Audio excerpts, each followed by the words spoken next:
Vous ne pouvez pas vous empêcher de répéter le nom de la personne que vous aimez comme un mantra. Vous vous trouvez des surnoms les uns aux autres.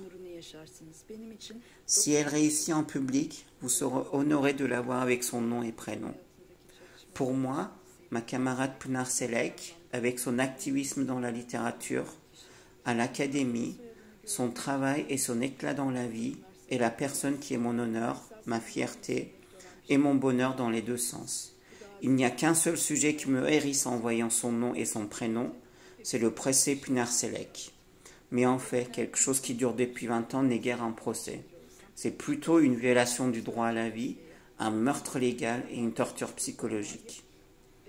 Même si je suis une personne qui détient un record de vitesse de parole, je ne peux pas sortir et résumer un procès qui nous a coûté des centaines de dossiers et nos années.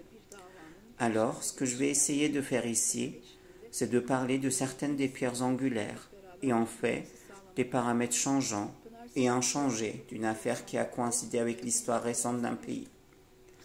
Pınar Selek a commencé dans cette voie en 1997 en tant que jeune sociologue idéaliste. À cette époque, le problème kurde était un tabou, comme il l'est toujours maintenant. Basée sur la science qu'elle a étudiée, elle voulait interviewer directement ses interlocuteurs pour écouter le problème de manière pacifique, apprendre et partager. Un livre était en préparation, mais il était manifestement jugé très dangereux. Elle a été arrêtée le 11 juillet 1998 et son livre a disparu lors de sa garde à vue. En détention, parce qu'elle n'a pas donné les noms des personnes qu'elle avait rencontrées, elle a été soumise à une torture très sévère, qu'elle s'est abstenue de décrire pendant de nombreuses années. Ces tortures ont été officiellement enregistrées dans le centre de traitement pour victimes de torture à Berlin en 2010. C'est ainsi que le cauchemar a commencé. Environ un mois et demi après avoir été emprisonnée, une nuit, alors qu'elle était couchée dans sa cellule, elle apprend qu'elle est présentée comme le kamikaze de l'explosion du bazar égyptien qui a eu lieu le 9 juillet 1998, 2 jours avant sa détention. Je veux vraiment que vous vous arrêtiez une seconde ici et que vous pensiez à l'horreur que peut ressentir une chercheuse féministe antimilitariste qui se retrouve soudainement accusée de tuerie. Il y a d'innombrables violations de la loi ces dernières années, de l'intervention directe des départements de police d'Istanbul et du ministère de l'Intérieur au dossier, de l'intervention directe du ministère de l'Intérieur au dossier, aux faux documents et aux déclarations calomnieuses prises sous la torture. Et Pınar a été acquittée exactement 4 fois. Quand nous avons parlé de ces 4 acquittements, les réseaux de solidarité internationale qui ont renforcé notre force dans les années suivantes ont été très surpris et ils ont pensé que nous avions commis une erreur de traduction. Combien de fois une personne peut-elle être acquittée d'un procès? Pınar a été acquittée 4 fois, en 2006, 2008, 2011 et 2012. Le procès est toujours en cours. Ce procès s'est déroulé comme une balle de ping-pong entre le tribunal local et la Cour suprême. Le 22 novembre 2012 est une date importante. Pour la première fois, une opération directe a été organisée contre la délégation. Le tribunal a annulé sa décision d'acquittement comme s'il s'agissait d'une autorité supérieure au moment où le président de la délégation était absent.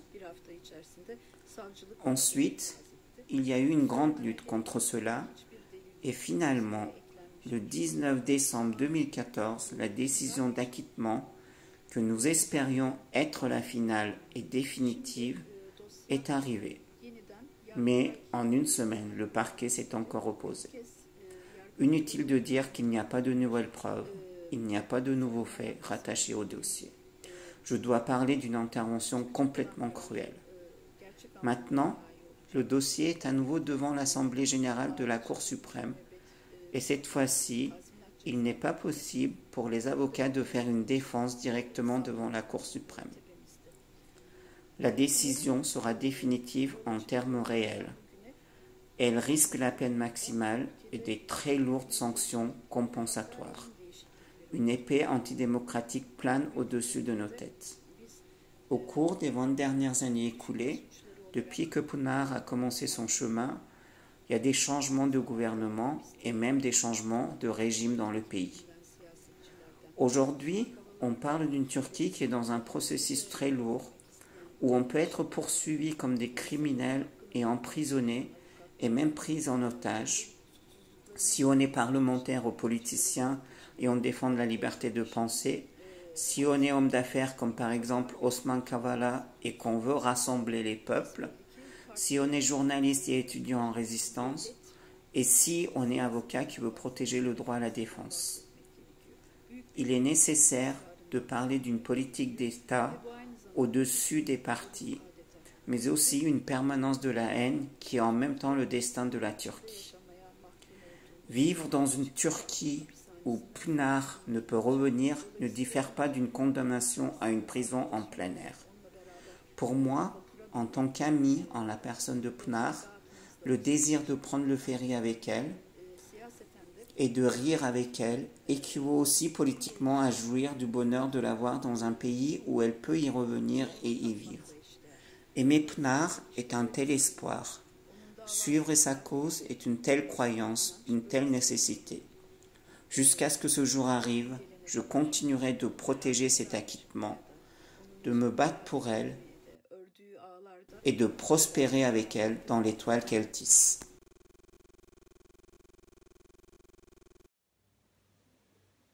L'arrestation, l'incarcération et le procès qui a suivi après sa libération de Pınar Selek, je crois, illustre en détail tous les aspects de ce que c'est l'arbitraire du pouvoir exercé à travers une répression judiciaire.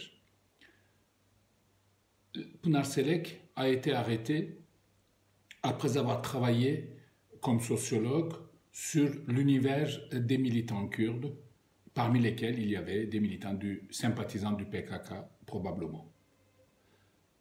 Malheureusement, pour la police, pour la justice et pour le gouvernement de l'époque, évidemment, ce type d'activité, ce type de travail de sociologue pour comprendre, pour expliquer les mouvements sociaux, c'est excusé. Vous vous rappelez bien qu'un Premier ministre d'un gouvernement socialiste, il y a quelques années, avait déjà utilisé cette expression. Expliquer, c'est excuser. Les gouvernements successifs ont essayé d'identifier ce travail de compréhension et d'explication de mouvements sociaux de plus en plus progressivement comme une activité de propagande du terroriste et partant comme une activité de terrorisme. Il y a des dizaines de milliers de personnes qui sont aujourd'hui incarcérées avec des arguments totalement futiles, mais avec une charge extrêmement lourde de relations avec une organisation terroriste ou propagande d'organisation terroriste ou appartenance à l'organisation terroriste. À l'époque, l'accusation terroriste, c'est-à-dire en 1998-99, l'accusation terroriste n'était pas aussi largement accolée à toute voix oppositionnelle en Turquie ou toute personne ou toute position qui dérangeait le pouvoir. Du coup, ils ont inventé un acte de violence pour charger Pınar Selek de terrorisme. Aujourd'hui, par contre, la même chose continue. Mais cette fois-ci, la police et la justice n'ont même pas besoin d'inventer quelque chose, comme ils ont fait pour charger Pınar d'actes de violence. Ils accusent ouvertement, sans preuve, de terrorisme, d'intelligence avec l'organisation terroriste ou de propagande terroriste. Le procès de Pınar, qui traîne malgré plusieurs acquittements, le procès de Pınar, aujourd'hui, depuis 20 ans, est un marqueur total de cette faillite de l'état de droit en Turquie et donne parfaitement les continuités et les changements dans la continuité avec aggravation de cette utilisation du pouvoir judiciaire comme moyen répressif en Turquie et de l'arbitrage du pouvoir exercé à travers, la justice. Donc, le procès de Pınar est un procès révélateur, est un procès tournesol de ce que nous avons perdu en état de droit en Turquie progressivement.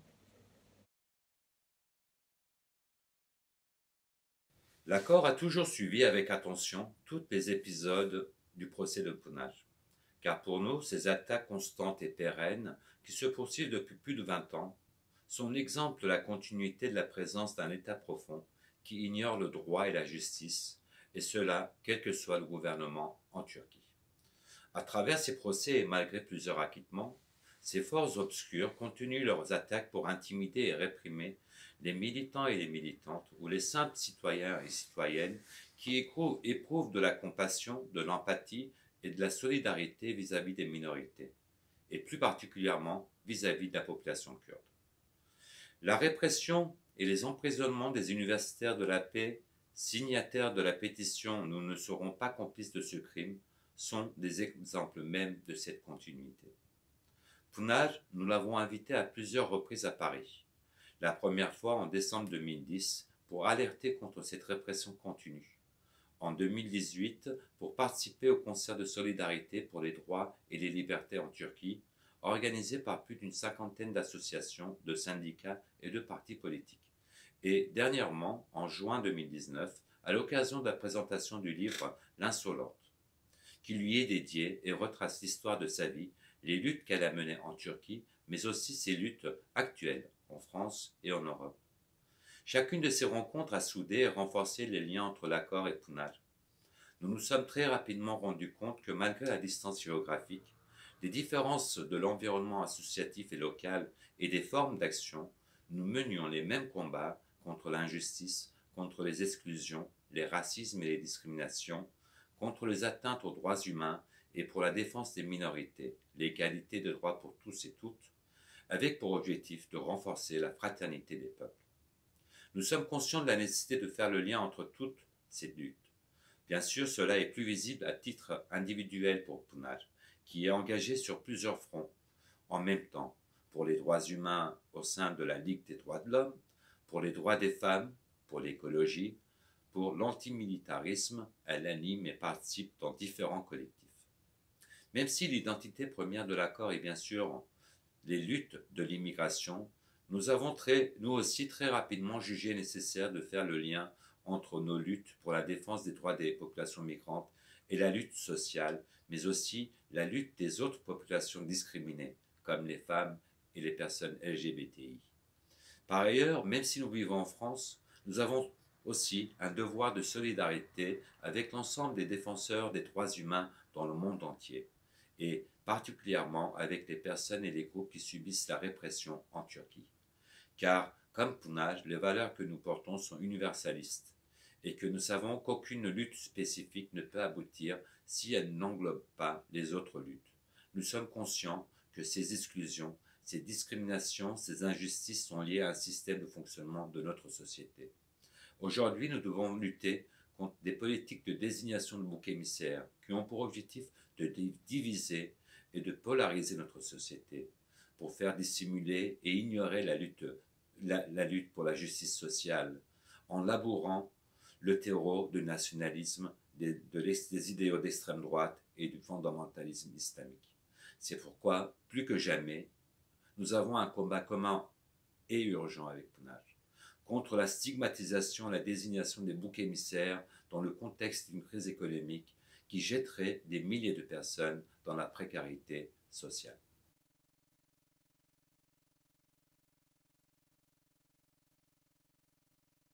Ce qui s'est passé en Turquie depuis une vingtaine d'années et l'évolution du régime d'Erdogan, il faudrait se placer dans les années 90 d'abord dans une première temporalité. Cette temporalité, c'est la temporalité de la bifurcation au sein de l'islamisme.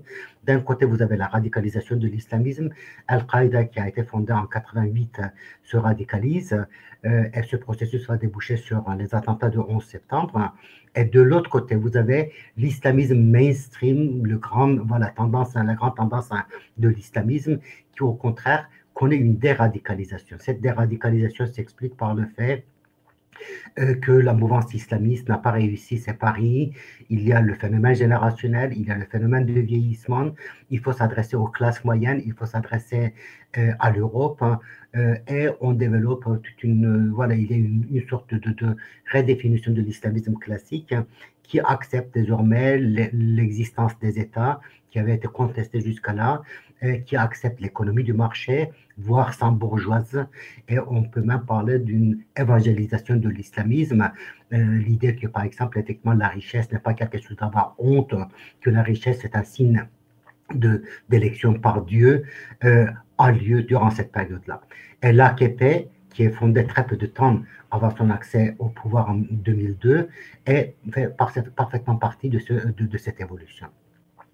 Et il y a aussi une deuxième raison de déradicalisation, et cette déradicalisation est interne à la Turquie.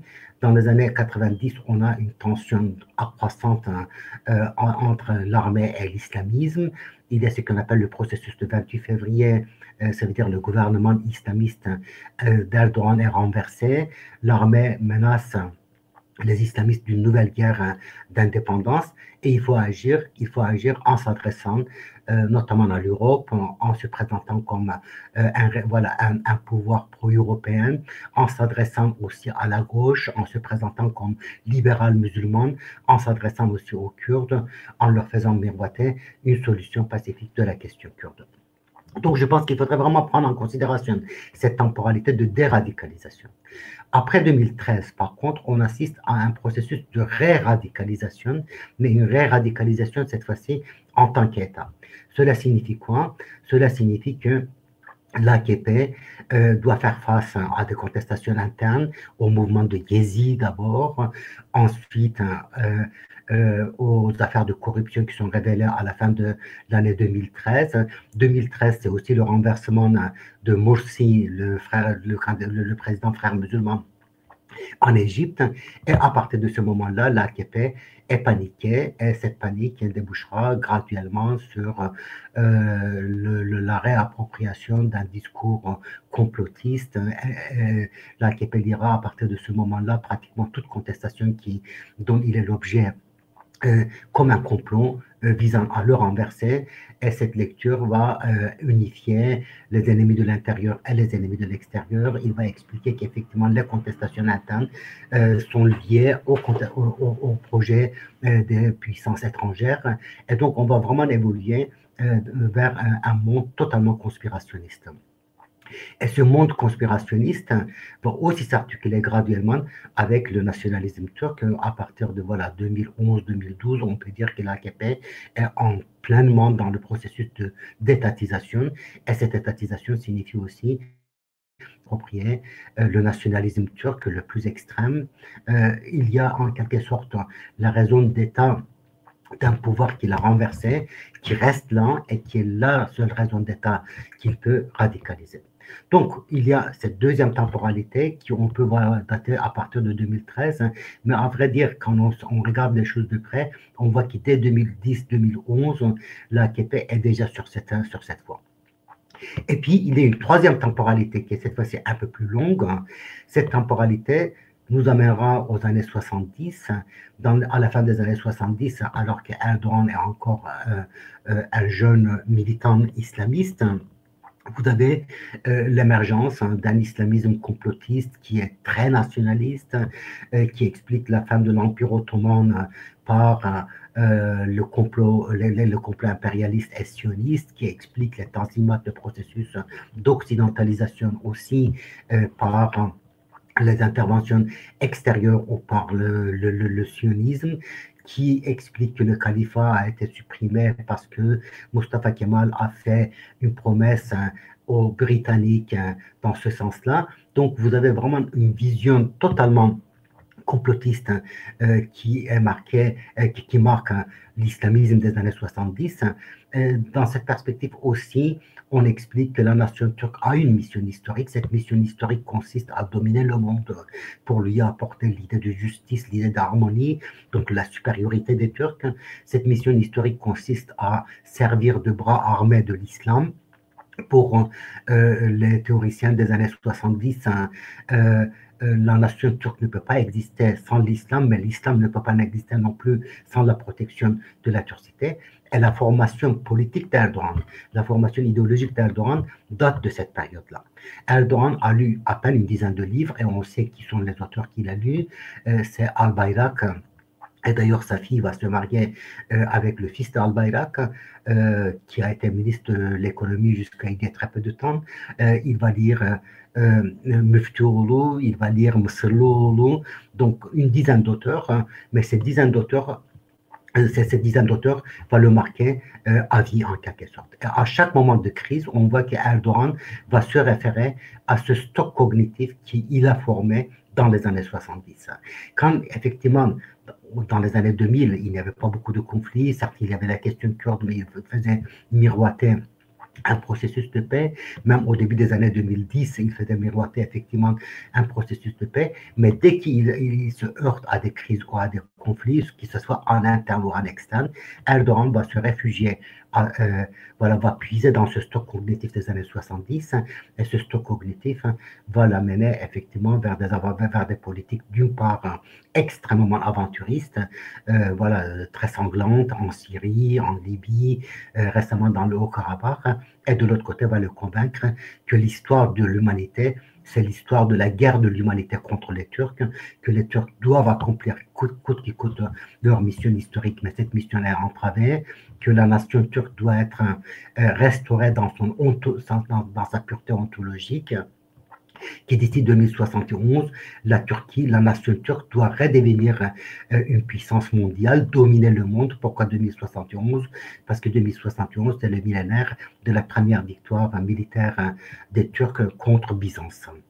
Et d'ici là, effectivement, il faudrait qu'il y ait une sorte d'empowerment, renforcement en termes militaires, en termes économiques, en termes ontologiques, comme j'ai dit, la restauration ontologique. Et chaque fois qu'il y aura une crise, on va de nouveau accuser les impérialistes, les ennemis de l'intérieur, les ennemis de l'extérieur, l'élite turque comme dégénérée ou aliénée. On va les rendre responsables des échecs subis. Et Erdogan, d'ailleurs, évoque très clairement que la nation turque se divise en deux catégories, les amis de 2071 et les ennemis de 2071. Et bien, les ennemis de 2071 seront finalement pratiquement tous les opposants, parmi lesquels aussi les opposants turcs, les libéraux turcs, les militants de droits de l'homme turcs, et Pınar Selek en fait partie.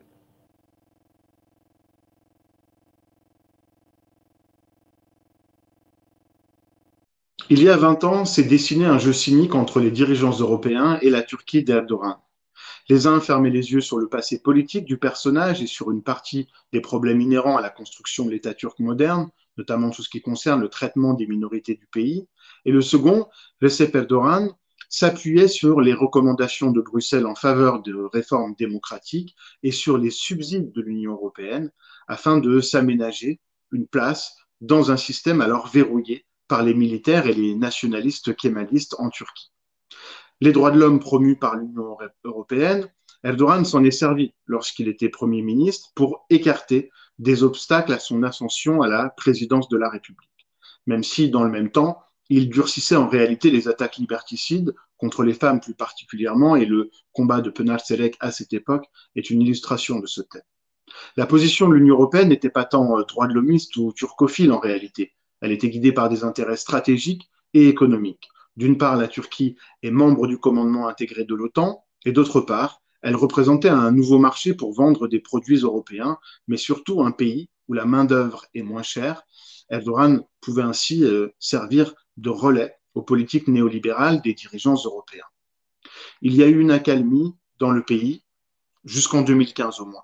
Erdogan a fait mine de tendre la main aux Kurdes, pariant sur une homogénéisation de la société turque par le renforcement de l'islam sunnite dans le pays. Le pouvoir a même relâché la pression sur la question du génocide des Arméniens, tolérant même des commémorations et l'expression de certaines formes de revendications.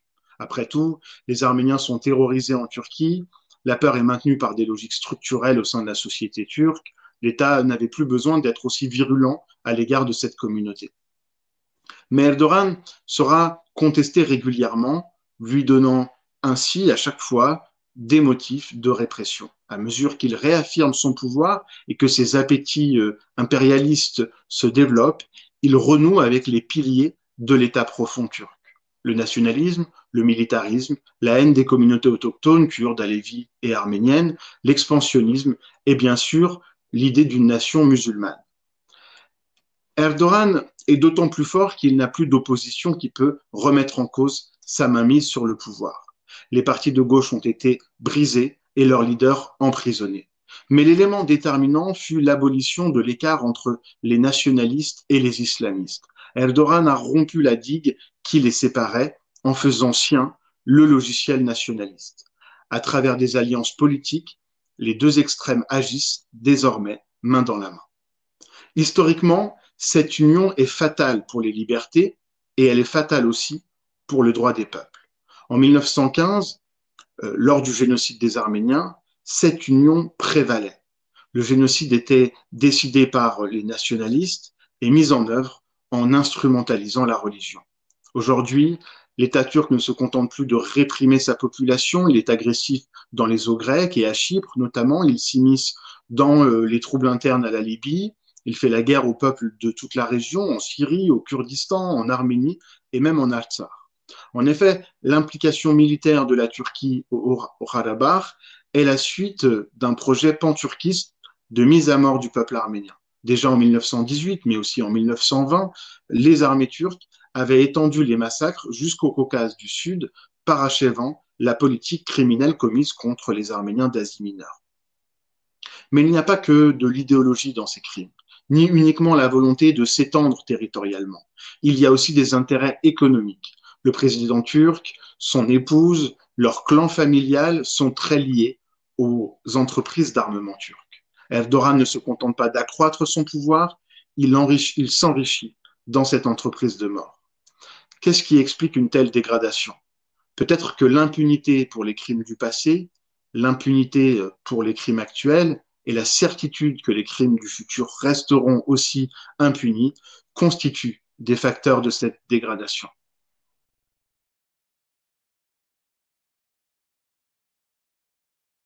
Je voudrais vous parler de la solidarité. Nous savons que de nombreuses personnes sont prêtes à agir pour soutenir des causes, apporter des solidarités à des personnes opprimées, mais elles se demandent aussi si signer une pétition ou organiser des initiatives dans son coin sert vraiment à quelque chose. Sachez que oui. Un poète iranien le disait très clairement. Même si nous sommes coupés des nouvelles qui viennent de l'extérieur, lorsque nous subissons nos peines de fouet, nous comprenons s'il y a ou non une solidarité dehors, parce que lorsque la solidarité est là, les coups de fouet sont plus légers. Avec notre équipe de Kurdistan et tous les amis qui nous entourent, nous avons pris place dans plusieurs vagues de solidarité. Alors je voudrais partager cette expérience avec vous. En 2016, lorsque la romancière Aslı Erdoğan était en prison, l'équipe de Kurdistan a lancé une idée simple en soutien à l'autrice. C'était d'inciter à organiser des lectures, tout simplement, notamment dans des librairies. C'était juste une idée, une bouteille lancée à la mer. Ce sont d'abord des librairies de Suisse qui ont adopté l'idée et elle s'est propagée très rapidement. Différents groupes, personnes, artistes, musiciens ont rejoint cette solidarité naissante avec beaucoup de créativité. Cette vague de solidarité s'est étendue sur les 5 continents en prenant de différentes formes. Lecture, concerts, ateliers, écriture de lettres aux prisonniers. Il a fallu fournir des traductions de textes d'Aslı avant que son éditrice ne les édite et joindre directement l'autrice et se faire l'intermédiaire avec la solidarité et les médias. Et puis, il y a les pétitions. On peut bien sûr se questionner sur leur efficacité. Une signature peut être interprétée comme soulager une mauvaise conscience. J'ai donné ma signature, j'ai la conscience tranquille, j'ai l'impression d'avoir fait un truc. On peut dire ça sert à rien. Mais regardons donc le verre à moitié plein. Une pétition sert à informer aussi avec son contenu. Il est évident que les autorités auxquelles elle est adressée n'ont souvent rien à faire de la pétition, mais ça sert aussi à se compter. Je voudrais revenir particulièrement sur les lettres et cartes de soutien envoyées aux prisonniers. Par expérience, et nous ne sommes pas les seuls, lorsque les listes d'adresses sont mises à jour, lorsque des modes d'emploi sont donnés, voire des modèles traduits pour amorcer une correspondance, ça fonctionne. Et nous constatons l'efficacité de ces liens écrits.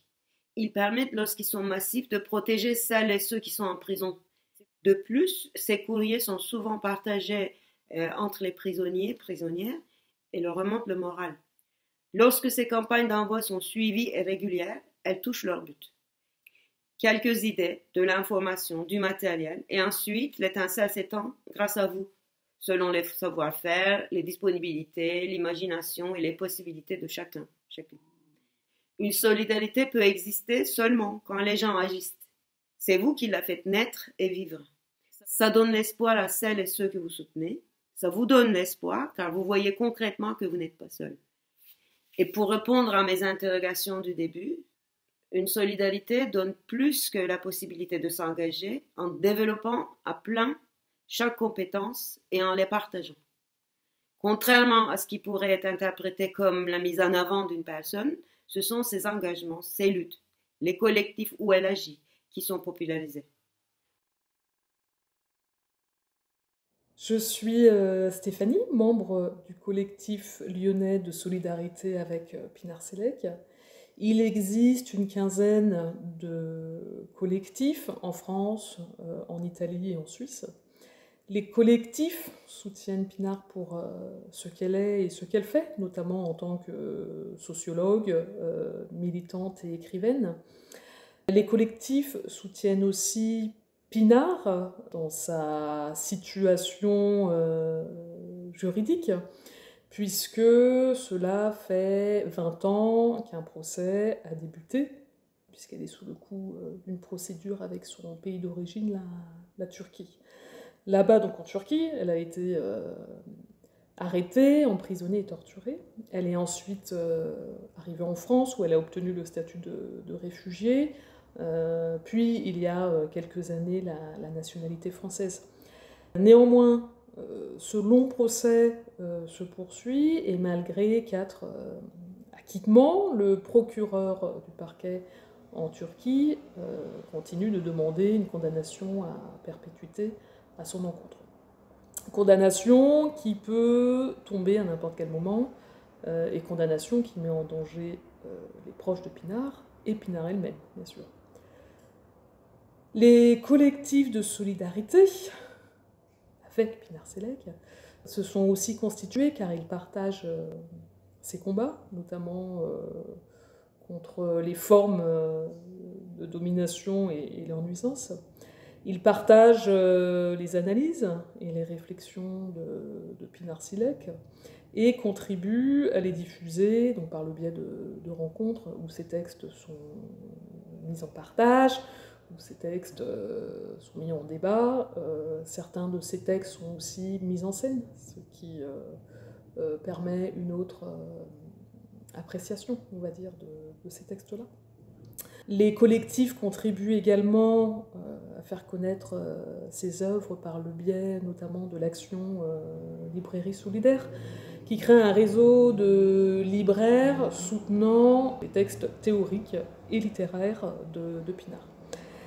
Les collectifs sont donc là pour faire entendre sa voix, pour qu'elle ne se taise pas, puisque ces mêmes collectifs partagent les combats de Pinar.